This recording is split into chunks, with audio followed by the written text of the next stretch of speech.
Thank you for joining us to Antiferum. I'm Simon, and this is Zach. Hi, I'm Zach. He can always speak for himself, of course. But today, tonight, depending on where you're located in this great world, we just wanted to take a few minutes and talk about some things that have been on our mind about education. Also joining us today is Hannah Mortensen, represented by this smiley face on the wall. These words at the top of the screen do apply if you want to make a comment or ask a question and submit it to our discussion. Totally feel free. We thrive on that. Hello, there's one already. Should we answer that? What is that? So, yeah, you can answer that. Okay. Okay, so the question is, in case you can't see it, no, something went wrong. Oh, just on my screen. Sorry, carry on. Sorry. Okay, so the question is, it's from Marina. I'm sorry, Marina. I don't know how to say your last name. I never asked you. It is, what is your view about the public school compared to homeschoolers? Do homeschoolers stand a chance? Well, I think that's a great question to actually get us rolling, because we want to talk a little bit about what the public school system is giving us from our perspective. So I'll just jump right in and say one of the things that I think, one of the purposes I think behind public school and the current system is to help socialize us as children through adults. And what I mean by socialize, I mean adapt us to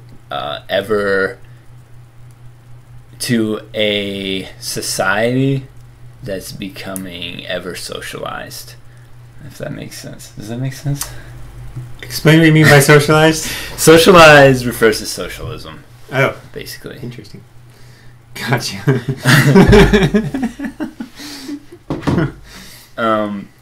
So the way you could view this is that homeschoolers don't have the same kind of push, the same kind of socialization in the psychological sense of the word,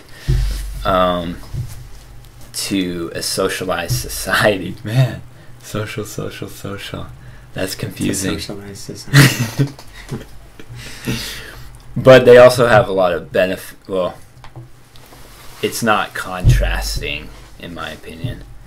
There's a lot of benefits to homeschooling. You might lose the social aspects of it. Social, in this case, referring to interactions with other humans. But I think as this stream goes on, you'll see that our views probably lean more towards homeschooling as an advantage, because there's more control to do what is more beneficial for the child or the adult. I homeschool myself. You homeschool yourself? But I also attend university because that's my choice. Yeah. Yeah. What do you think? What do I think? To quote my friend Simon, who's sitting next to me right now, I think it depends on what your goals are. Yeah, so like, that's a good quote. So yeah, it is. It's one of his best. So when you're talking about do they stand a chance, I think I kind of want to know what you mean by what are you trying to accomplish? Stand a chance at accomplishing what exactly? I think as far as raw education and the gaining of knowledge, especially applicable knowledge goes, it's a matter. I think homeschool has an advantage in many ways over public school because it's custom tailored to you, by you, and by people who know you best. You know, there's probably better teachers who know more in public education, but they don't know you. And I think that's the most important thing in your education is knowing you, because who else is going to know what you want and how to get it and how you work and how you learn rather than you and the people who know you. So it has its advantages, I think, including that one, just raw information gaining and understanding. Yeah. Does that help? Does that answer anything? What do you think? Yeah, that's really useful. I didn't listen. I want to say that going back to, it depends on what your goals are. I loved my public school education, and I don't think I would trade it because of the opportunity that I had to develop relationships with others. Even though in some ways I feel like it drastically held me back from academically, career-oriented, these things that we'll probably get to in this video or the next. But because my goals are what they are, and I value humans, I really value that interaction that I was able to have in public school. But homeschoolers aren't actually isolated from that. I can talk to someone in China if I want through methods like this, and so I don't believe that that is a limiting factor for homeschoolers, especially not as we further technovance.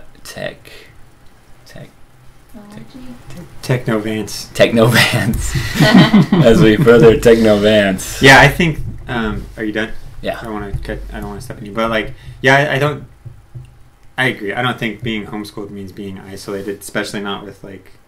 I mean, there's no rule in the homeschooling manual because it doesn't exist that says you can't. Oh, we should write that. We should write the homeschooling manual. We should write the homeschooling. Whoa!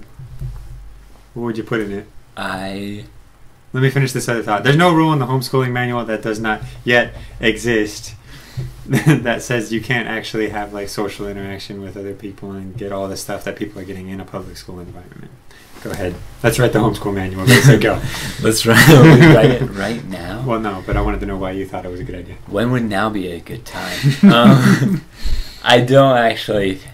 Well, the reason I thought it was a good idea was because entrepreneurship is bringing something from low value to high value, and if the homeschool manual doesn't already exist, which I think there might be some forms of it, then we should write one, because we can bring these ideas of what would be beneficial for homeschooled children or adults and bring them to a state of high value, which is people actually reading it, thinking about it, improving it, and applying it. I think a skill that would serve everybody would be to teach. Well, let me see how I want to say this. But like, if we could all learn how to self-educate, like to really self-educate, then that would really. That would be, I think, the most important skill, and then that doesn't make any difference whether it's homeschooled or public schooled or private schooled or whatever, because if you know how to teach you, and you know what your goals are, then you're set, you know. I mean, you can't, you won't be able to lecture yourself, obviously, that's not a thing, but you'll know how to find people that can teach you, and you'll know how to get resources that will inform you to make good decisions. I agree with that. Hannah agrees. She's off screen right now. She's also providing the cameras and whatnot. She's wonderful. Thank you. So, Zach, how do you feel about the history behind public schooling? Like the kind that we have right now? Yeah, how has the history of public schooling shaped what it's offering us? Or people in public school right now? Yeah, for sure, totally. This current system. Well, to the best of my understanding, and I have done some research on this, but I'm no certified authority, but but I am passionate about it, and I have been devoting lots of hours and days and years to it.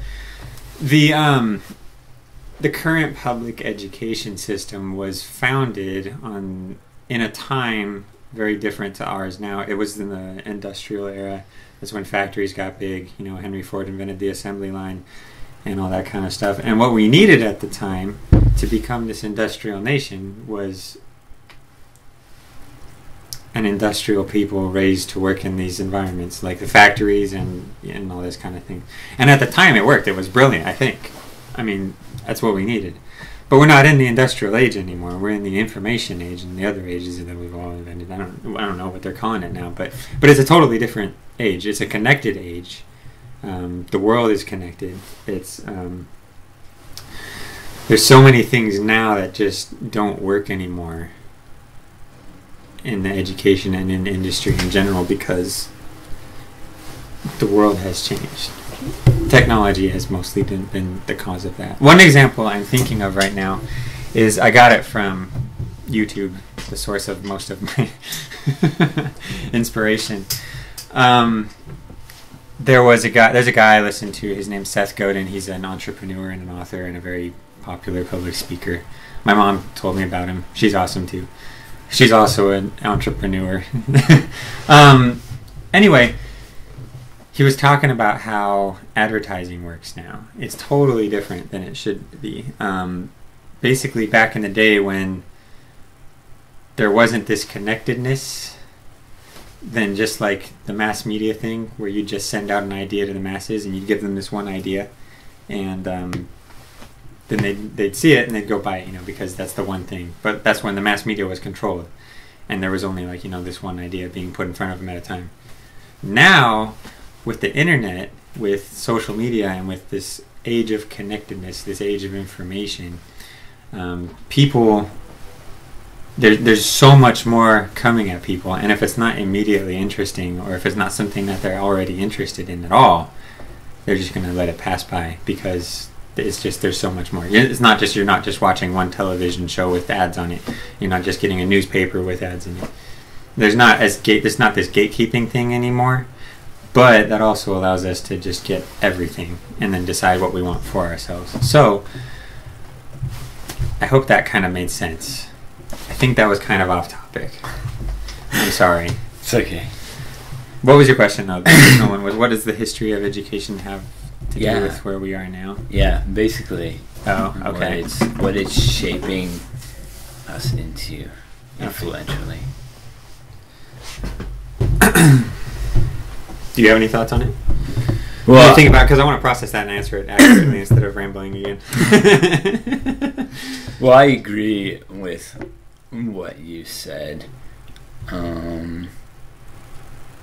I feel passionately that public education is about taking public goods, which are children, which will later become adults, and shaping them to fit into the system. The problem is that the system is broken on both sides, right? As we can see, I think this election, it's kind of a heated thing to say, but this election is probably a good indicator that the system is broken on that side, and that side is shaping the education side of the system, which is shaping the public goods, the children, to fit into the rest of the system. So are you saying that the state of the election is a symptom of the broken system? Yeah, it's a symptom of the broken system, particularly the political system. But as we all know, the political system, it affects all the other systems and is affected by all the other systems, like the economic system, the healthcare system, the education system. So what's your connection between education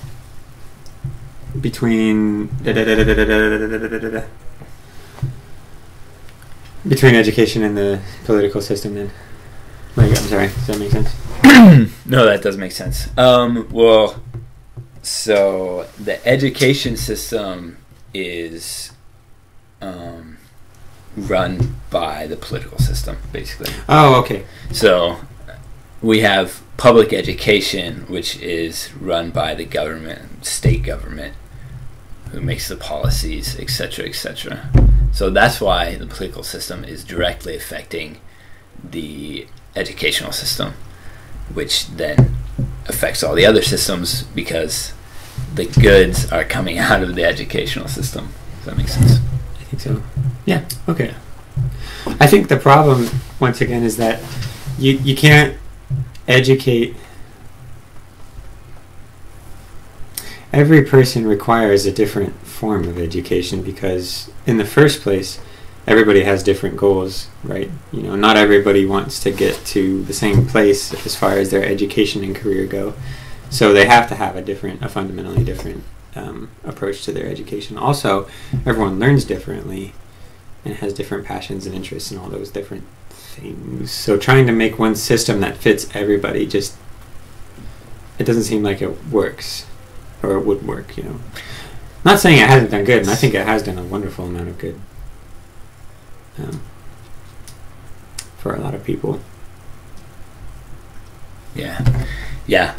I would agree that diversity is necessary because my favorite statement is it depends on what your goals are.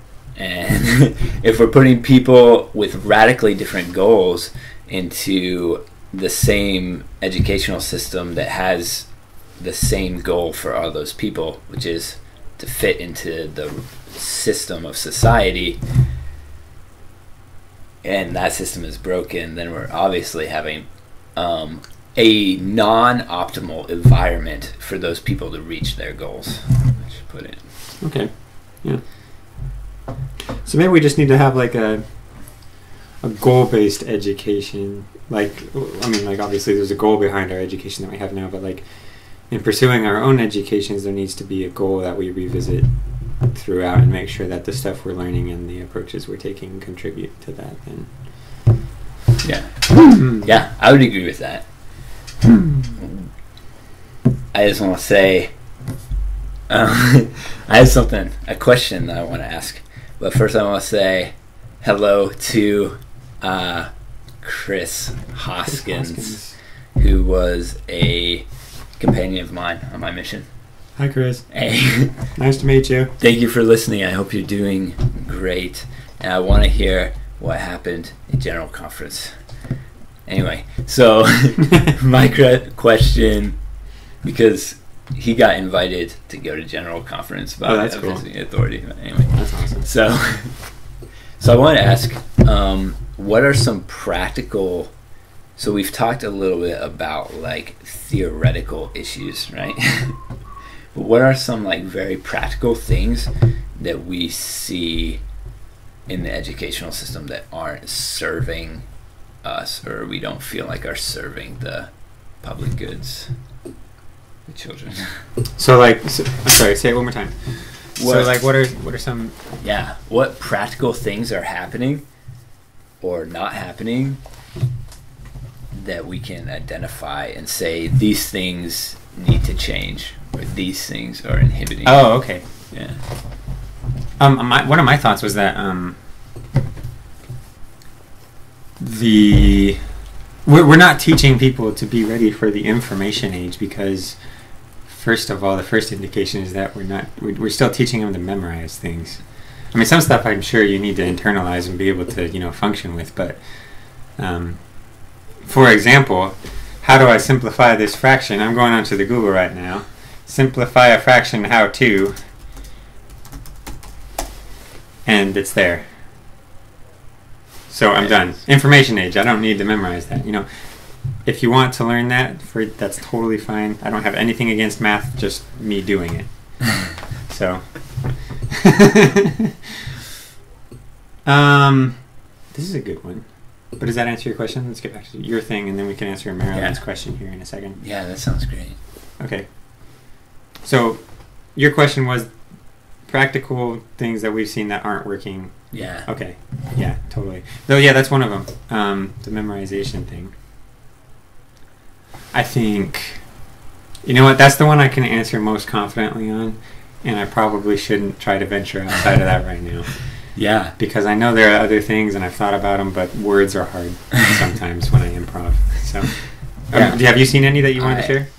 Well, with the information thing, I've noticed some things that have been limiting in that aspect. Like, we live in an age, hopefully I'm improving this as well, of course, we live in an age where we have tons of information available to us, but we are still funneling that information in a very specific way in our educational systems. And what I mean by that is we're taking a lot of information and we're only letting a little bit of that information through, which is necessary. The problem with that is that we're doing it in a standardized manner.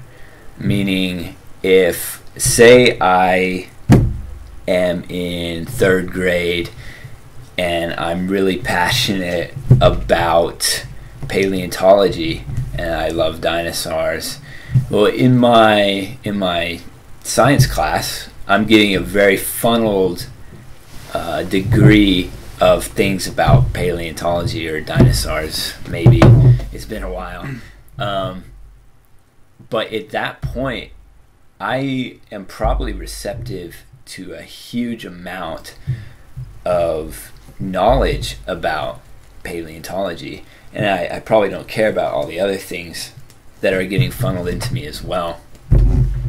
And if we explore and we let children explore their passions, then we get adults, theoretically, who are incredibly advanced in the fields of their passions.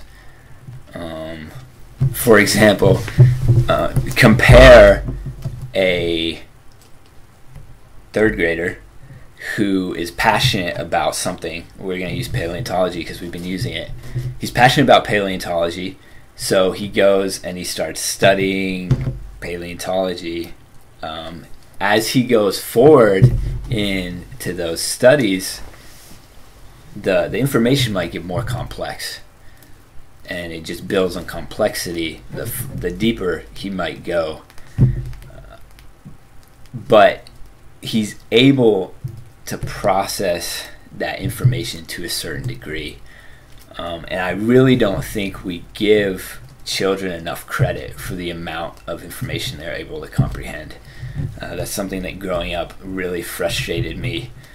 But anyway, if we let him progress and keep going forward in that area, then at the end goal, say compare him at 25 to someone who through grade school was incredibly diversified through funneling, didn't really have the opportunity to go into complexity with everything, with anything, and then decides when they get to college that they're now passionate in nursing, and then a year later decides they're now passionate about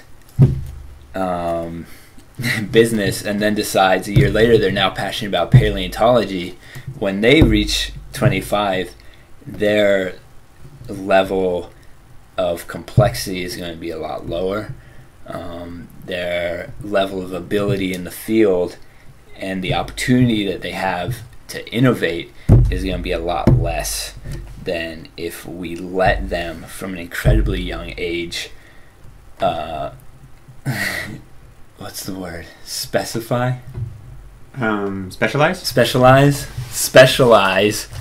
as long as they are passionate.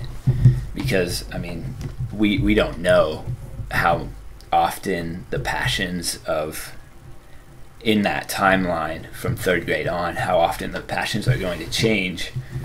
But we can see that as they go more complex into the information, they're going to be gaining that complexity.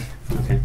Does that make sense? I think, yeah, absolutely. I think 2 things are really important for innovation. One of them might sound like it's contradicting you, but I don't think it is. The first one, though, is that you innovate with things that you're passionate about. Like, for example, Steve Jobs, one of my idols lately. He would just innovation after innovation. It was like all these ideas that he came up with, and he made Apple with his Steve Wozniak, and every few years they would release this new industry-altering thing, like the Mac computer, and then they made the iPod, and then they made the iPhone, and then they made the iPad, and they just kept going. Now we have the iPhone 7. That wasn't his fault, okay? But his thing was, he was chasing his passions the entire time. There's a speech that he gave at Stanford commencement speech, and he said a lot about how he just didn't see the point in taking the courses that weren't interesting to him when he was at college, and so he dropped out, and he just started like dropping in on the courses that were interesting to him. Eventually, that led to him discovering calligraphy, because the program there was fantastic in calligraphy, and that led to him understanding sans serif and stuff like that, which he put into the computers and whatnot. Anyway, he was only chasing things that he was passionate about, and that led him to be excited about what he was doing and say, oh, what if I did this and put this together, and then he did, and then we got the iPad and whatnot. So that's the one thing, is that if you chase something you're passionate about, then you will innovate in it because you care about it. The second thing I think you need to innovate, this is the one that may sound like it was contradicting you on your complexity versus depth or broadness, is that I think innovation happens when two fields a lot of the time collide.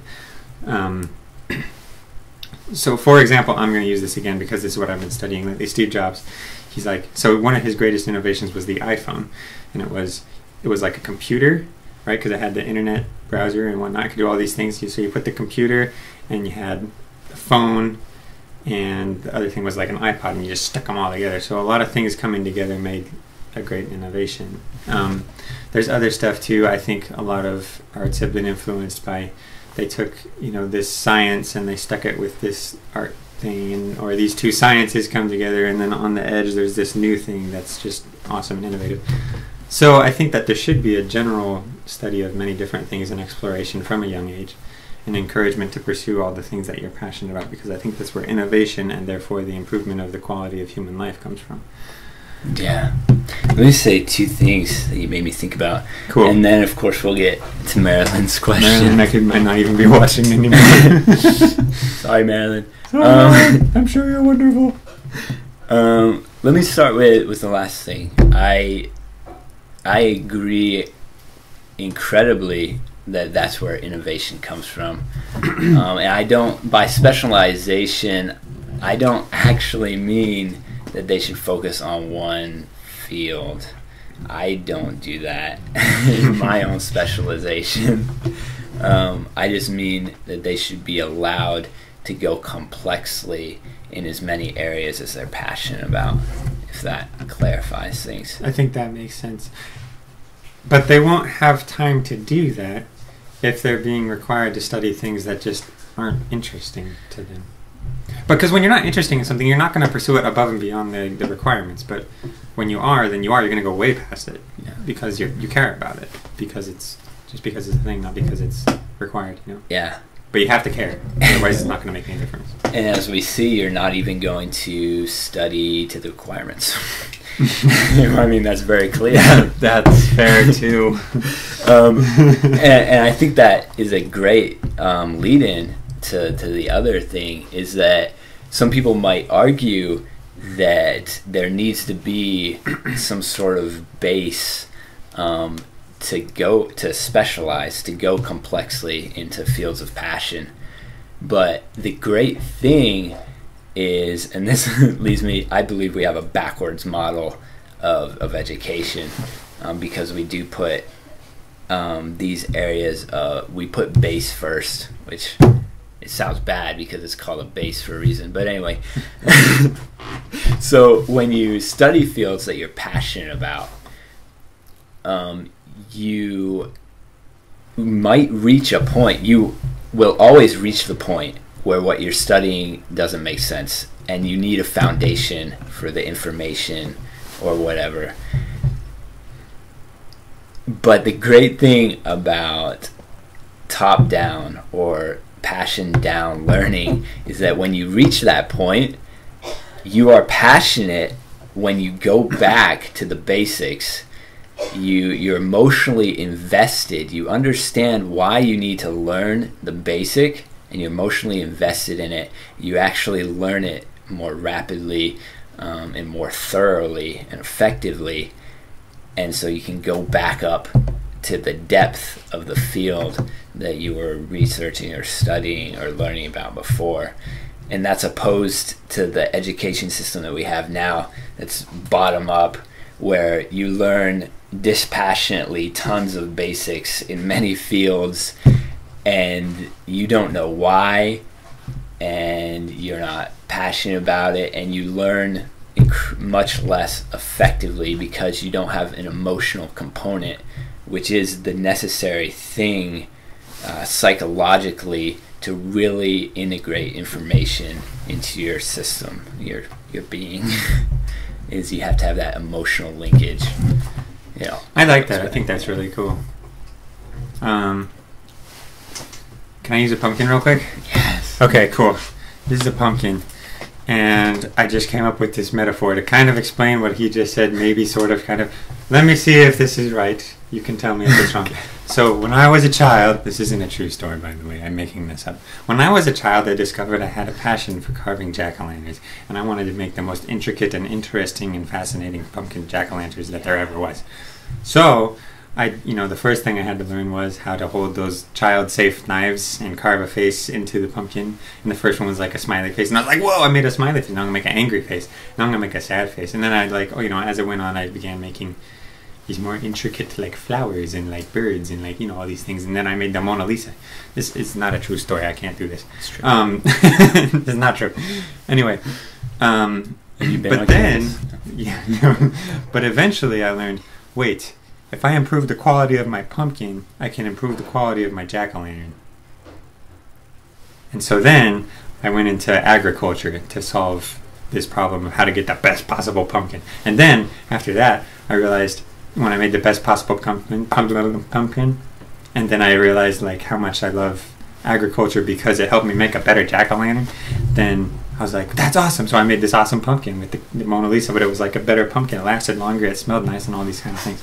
Then I realized I had a passion for pyrotechnics because instead of just putting a candle in my pumpkin, I could put a stick of dynamite and create this fantastic piece of art that explodes. Anyway, I think that's kind of illustrating the point, is that if you follow something you're passionate about and you don't worry about like the core stuff at first, eventually you're going to realize you have a need for the core stuff, and you're going to go back and by necessity learn those things to enhance the thing that you're already passionate about, and it's going to come so much easier, and it's going to make so much more sense to you when you do that. Does that make sense? Does that help? Yeah, that's a great metaphor. And yes. It made me think of another metaphor. I'm going to use the same one, similar. So what if I want to make jack-o'-lanterns, and I order a book online that's all about making jack-o'-lanterns, and I get to the second page. I simulated the first page great. I get to the second page, and it says, to start the eye, carve a triangle into the pumpkin. And I don't know what a triangle is. Well, I can get on Google and look up what a triangle is, and I'll find out, and I'll be like, that's a triangle. Okay, so I'll carve it in, and I'll remember what a triangle is. But compare that to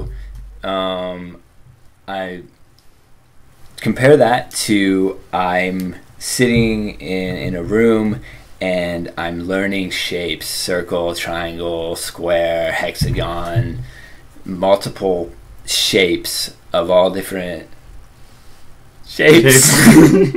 Of all different shapes and complexities is where I was getting at. Complexities. It's funny. Like hundreds of shapes. Are there hundreds of shapes? I don't know. Probably. Because I'm not passionate about shapes, really. So hundreds of shapes. I'm passionate about positioning and form and things like that, but not exactly shapes. Okay, I'm learning hundreds of shapes. Okay, then I go and I get to the second page, and it says, for the eye of the jack-o'-lantern, carve a triangle. And I still don't know what a triangle is, because it was one shape in like 100 shapes that I learned, and I wasn't even really that passionate about it. So I still get on Google and look up what a triangle is, and carve it in, and then I know what a triangle is from there on. Kind of renders the entire first part of the thing, and it's a waste of time. Basically. And I wouldn't go as far as to say that it's an actual waste of time, because I think there's some benefit to it depending on what your goals are, etc., etc. But we see that the most important part of the process for learning what a triangle is the second part, is having the need to learn first and the emotional component, and then putting the actual information into that system. Yeah. I like it.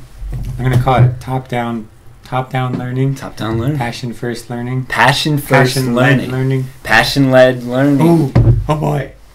Love-led learning. Love-led learning. Ooh, LLL. LMNOP. Oh, what if we make it LOL?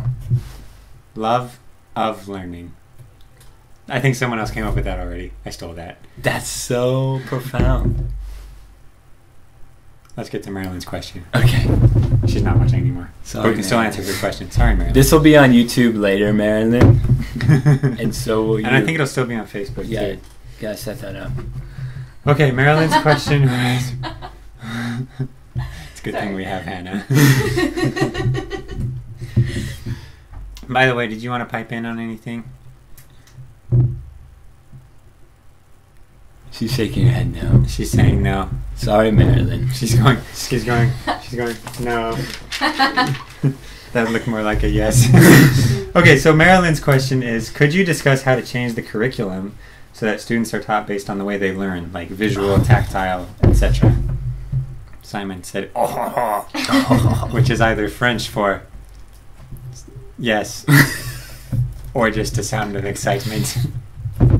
There's a word for it, too. But it's never really been emotionally necessary for me to learn that word, so I don't know it. Did you want to answer the question?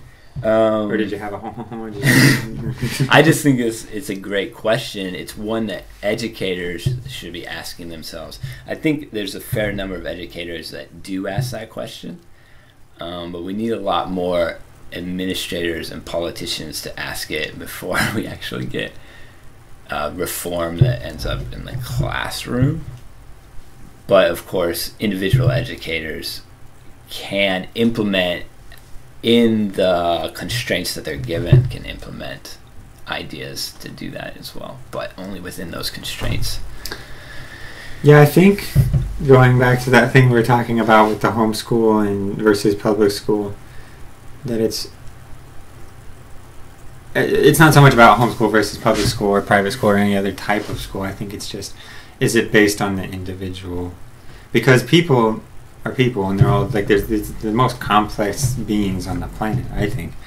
And I mean, the pumpkin's not that complicated, but people do have vastly different things, and I think you need to have a dedicated person to teach this person, to teach a student how to learn, how to self-educate, and then maybe they can point them in the right direction to give them resources to educate, you know.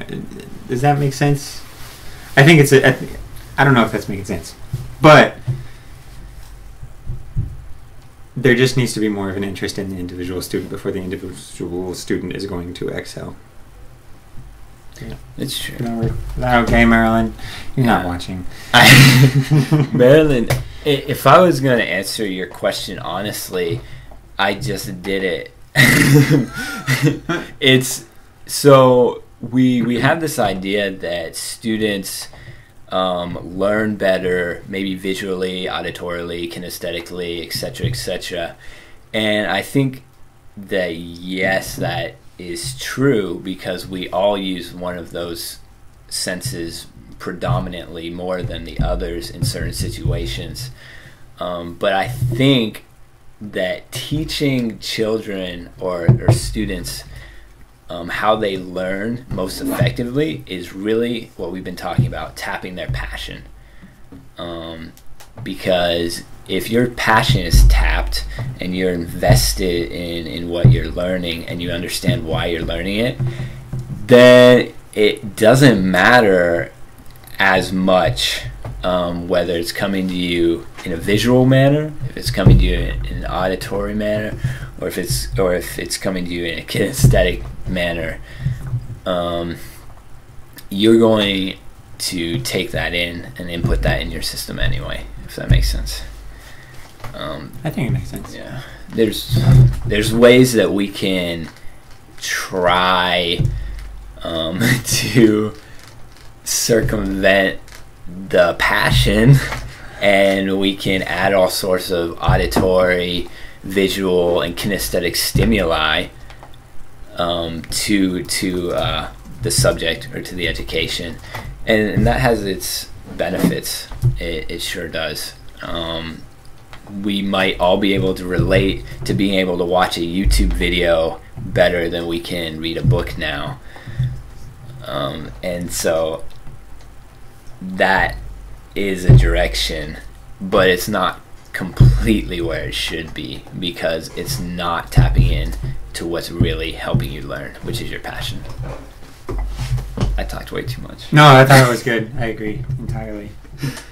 There aren't any more questions right now. Did you have any other thoughts on education that you wanted to? Sorry. While he's thinking, just so you guys know, this is the first time we've made any attempt to do this. We know that we're not the most interesting presenters. We know that we're young and untested and unproven, but we care, and I think that's what matters. And so, and the reason we're doing is because we just want to start. We know we're not the most qualified, but if we wait until we are, we're never going to start. So that's why we're doing it now. Yeah. That's a good point. We want everyone to understand that they have, with the internet, the opportunity to share their ideas and get them heard. And you don't need the world to agree, because there's going to be some that do, and maybe that's all you need is just to impact those few. So anyway, do you have... Also just plant the seed. Plant seeds For everyone. for everybody. Just give people the opportunity, I guess. Yeah, I'm really passionate about everyone having a voice. Shameless plug. That's why that's why I have my YouTube channel in the first place, and that's why one of the main projects on that YouTube channel is the interviews that I do, where I help everyone get a voice that they wouldn't have taken the time maybe to do otherwise. But anyway, I can't. Do we want to save? Because we have like a whole section that we could dive into. Do we want to save that for like another video? Like what stuff? Like why hasn't education reform happened yet? Oh, I guess and that's possible. things like that. We probably could, yeah. Let's save it for another time. Okay. It's 12 o'clock. Ooh. At our time, anyway. We've been doing this for 2 days. What? Just kidding.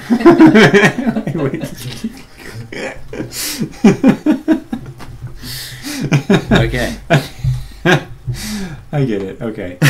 Oh, by the way, in the comments, I shared the link to that Steve Jobs speech that I referenced, and I think he's great, and I think you should watch it. He was amazing, and it was really sad that he left when he did. And by left, I mean expired. But yeah, he was quite the inspiration to me and to many others. So take a look. Might be your thing. Yes. Innovation. Innovation. Here's a king. Innovation. It's great. Well, I guess we could wait here for more questions to come in. I don't think they're coming. I think everyone went to bed. But that's probably not a good idea. So I just want to say thank you. I'm really grateful for everyone who tuned in here on Facebook Live, and for those of you watching this later on Facebook or on the YouTube channel. Thank you so much. I hope that this has helped you in some way, maybe helped you understand how you can take better control of your education, or that's at least made you think. My ultimate goal is education reform.